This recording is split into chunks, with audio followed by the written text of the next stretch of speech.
Wow. Where do I start with that? I mean, it is the day after the game against Aston Villa. And the final score at the end of it all was Arsenal 0, Aston Villa 3. Arsenal 0, Aston Villa 3. This video is basically to give my opinion on the performance and my player ratings for the game. So first of all, the performance. Oh dear, oh dear. Where do I begin with this? My God. From minute one, we were absolutely all over the place. Couldn't cope with Aston Villa at all. We made Jack Grealish and Ross Barkley look like prime Xavi and Iniesta.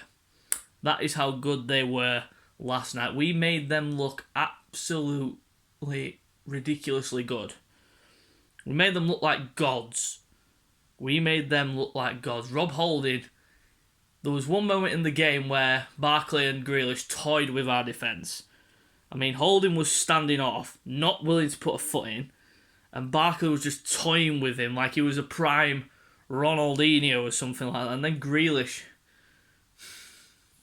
I don't know why he doesn't get starts for England. It really does baffle me. He was amazing last night, Grealish. I mean, Gareth Southgate must have a vindict against him or an agenda against him, because I remember when England were last on international duty and they played Wales, and he played well, did Grealish, and he started the game, and then after that he was dropped, which no one made nine a tail about. But last night he showed everyone exactly why he should be playing for England. I mean, what more can I say? That performance last night was prime Emery days. Those were the days of the final days of Unai Emery. I mean, the players have to take a lot of the responsibility as well as the manager. I mean, Arteta, I'll back him all the way, but performances like this, everyone's entitled to their opinion on whether it's Arteta in or Arteta out. But in my opinion, it is Arteta in, because obviously we're not even a year into his managerial reign, and he's shown a lot of things that Unai Emery and Arsene Wenger did not show in their latter stages of their managerial reigns, which was how to compete against the top six, even though we're losing games against the top six, which is natural, but not losing them by massive margins like we have been doing over the years. Say like we go to Anfield and get smashed up 5-0 or something like that, or go to the Etihad and get smashed up 6-3, go to Chelsea and get smashed up 6-0. I mean, he's brought a different culture to this team, but last night was just like the prime Wenger days and the prime Emery days. Sitting watching it last night, it was an utter joke. Watching us play side to side, backwards and forward. We didn't even go forward half the time. And I mean, Aubameyang, where do we start with him? I mean, he has been on an absolute goal drought recently. He got the penalty against Man United, which thought, hey, maybe he can turn it around, maybe he can get more goals. But that wasn't the case last night, because again, he's utilised on the left wing, and he's not getting the service, and he's not threatening down the left side. He needs to be utilised in a central area, and I'm sorry, but Lacazette needs to be dropped after last night. That header, it was easier to miss than it was to... It was easier to get on target than it was to miss. I mean, he literally, all he had to do was just get above the ball, head it down into the ground, into the corner of the net, and it would have been 1-1 at that point. And maybe going into half-time, 1-1, regroup, get back together, and come out in the second half exactly the same way as we've done in the last 2 Europa League games. We start out slow, we get back into the game, we start quickening the pace, and then it's a different story from there on in. But we didn't. We were just so lethargic and so passive in that whole game. I mean, Willian, again, everyone's jumping on him saying, oh, he's shit and he should just go back to Chelsea. But for me, he's been utilised in the wrong position. He's not a winger anymore. For me, he has lost his pace. He hasn't got no pace. I mean, his deliveries last night, oh my God, they were shocking. I mean, he has free kicks and he lays them off to the edge of the box. I mean, why didn't he just swing it in? We've got the big Gabriel in there. And I mean, the defending last night, I mean, Leno can't be blamed for any of the goals. I mean, everyone will suddenly, now that Martinez has come back to the Emirates and got a clean sheet, everyone will say, oh, why didn't you stick with Martinez? Why did you get rid of him? Why didn't you get rid of Leno?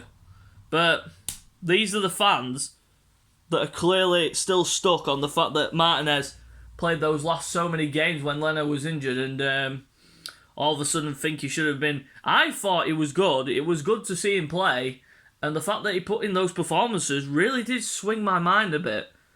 But obviously, Arteta made his decision. He stuck with Leno. Martinez was sold, because obviously he wanted first-team football as well, which he wasn't going to be guaranteed, because Leno was always going to be the number one.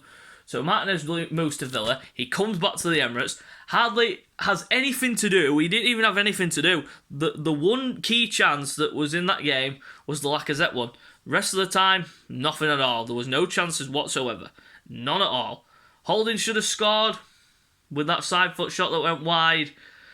And I mean, overall, it was just an absolute shambolic performance. It was honestly the worst performance I have seen under Arteta since he took over. And I mean, I've seen some performances over the years as an Arsenal fan. It is hard to watch at times. And I mean, it took me back to those times when we got battered up by Bayern Munich. 5-1 both home and away in the Champions League. 2 years on the spin. Oh my God. I just don't know what to say anymore. I just don't know. Right, now I'm going to jump into the player ratings, starting off with Bernd Leno in goal. I mean, he couldn't do anything about the goals. Even the goal that was ruled out for offside. I mean, I'll talk about that one as well, actually. I forgot about that.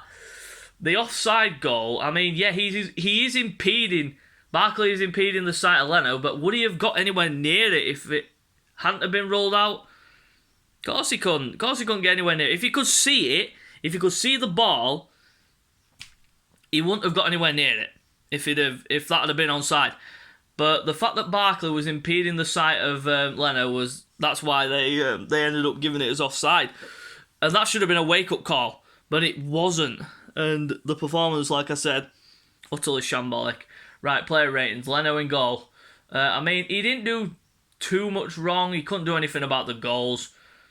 Nothing he could do about the goals. It was just the shambolic defending in front of him by Holding, Gabriel, Tierney and Bellerin. It was just all over the place at times. And Saka was utilised as the wing-back, but I don't know what the formation was. It was either a 4-3-3 or a 4-2-3-1. I don't know. I don't even know what the fuck it was. Right back, Hector Bellerin. Actually, no. I forgot to give him a rating. I give him a 4 because he didn't do anything wrong. The performance... Actually, no. I'll give him a 3. Yeah. Leno, I'll give a 3. Right back, Hector Bellerin. My God. No attack force down the right side. It was basically... He got forward a couple of times, but he didn't do what he usually does and swing it into the box. There was no one even in the box to go with. But obviously, it was the same backwards, forward, backwards, sideways passing from Bellerin. I give him a 2. Holding, he was absolutely ripped up by Barkley and Grealish tonight. Last night. Oh my God. I'm losing my words because I'm fucking still pissed off and still rived up from the game. I give Rob Holding a 2 for that performance last night. Gabriel... He was the one that seemed to be trying to do things, but it just wasn't his night, and he wasn't the usual commanding self, because he was alongside defenders that just couldn't fucking defend to save their lives. I give Gabriel a 3 for that. Kieran Tierney, the one key moment where Lacazette missed, he put that ball on a plate. He put it on a dime for Lacazette to head it, and it was fucking shit from Lacazette. He should have scored, but Tierney, his defending was off again. It was all over the place. I give him a 2 just for that cross alone. It was just because of that. I'd have given him a 1, but it's a 2 for me, for Kieran Tierney. Thomas Partey, he was doing things, trying to break up the play, trying to force the issue, but few stray passes here and there. But for his performance before he came off at half-time, I'll give him a 4. It was a decent enough performance for Thomas Partey, but shocking that I'm surprised that he came off. But we know now why, because he suffered a thigh injury. And it looks like he could be on the shelf for quite a bit. So, Mohamed El Sideways. Oh, welcome back, El Nene. One performance against Manchester United where everyone thinks, oh, fucking hell, we've got a partner for Thomas Partey. And then he goes back to the old Mohamed El Sideways. Sideways passing, running around like a headless chicken. He was absolutely shocking. And that reminded me of the time where everyone thought, oh, we've got a good gem here when he scored that goal against Barcelona. And then, just turns back into the Mohamed El Nene of old. 2 for him. Saka. He was trying. He was one of the players that was trying to get at the defence of Villa, trying to utilise chances, trying to create chances, but it just wasn't a good night at all. I'll give Saka a 4 for that performance. Willian, 0. Absolutely shambolic and lethargic and passive. And I mean, everyone will jump on him and use him as the scapegoat for this game because obviously his crossing was poor. He was all over the place. He just wasn't good enough. And for me, he should not be used as a winger at all. He should be utilised more as a central attacking midfielder for me. And I'd utilise Pepe on the right, Orba down the middle, and Saka on the left as my front four if I was to use a 4-2-3-1, which I would. And then I'd probably use Xhaka and Thomas Partey. But if you use 3, then I'd use Willock, Ceballos and Thomas Partey in the midfield if you're utilising a 3. But Willian, absolutely shocking tonight, 0. Orba on the other side needs to be utilised as a striker. Because that was absolutely ridiculous. He hardly had any service. He was isolated down that side. He couldn't create chances. He tried creating a few chances for his teammates. And I mean, he's a striker, not a winger. Play him down the middle where he belongs. 2 performance tonight. Lacazette, drop the cunt right now. 0. Absolutely shite. And I mean, I am a big Lacazette fan, but that last night was, oh my God. Utterly bollocks. Literally. I could literally name every single thing that went wrong. The ball was bouncing off him. It wasn't holding up. It wasn't sticking like it was with Ollie Watkins. Ollie Watkins was twice better than Lacazette tonight. And he scored 2 goals in quick succession. And I mean, what more can I say? Lacazette, 0. Substitutes. Ceballos had 45 minutes because Thomas Partey came off. Didn't really do much, but he did, for a brief spell of the game, he did have quite the impact, as in trying to give energy to the midfield, which was completely bare, and for that alone, I'll give it a 2. And Nketiah just came on and ran around like headless chicken, 1. Pepe, you could see what happened as soon as he came on. He was direct, he was threatening, and the moment that he came on, it should have happened a long time ago. It should have happened at half-time for me. He'd have had more time to make an impact, and maybe we would have had a chance to get back in the game. For Pepe, I give him a 3 for that. Manager rating, I'm sorry, Arteta, I back you, but that was a 2. Lineup was, well, everyone thought, you could understand why he went with it because it worked at Man United, but the fact that we're playing Villa at home, you should take the handbrake off and go on the attack instead of looking lethargic and passive. For me, Arteta, 2 rating for you, son. I'm sorry. But that is it for my reaction and player ratings for the game against Aston Villa. I am going to try and make this a regular thing for after games. I might do some during the international break if I can be bothered, which I'm not really that bothered, to be honest, because the international break sucks. So, till next time, guys, we'll see you later.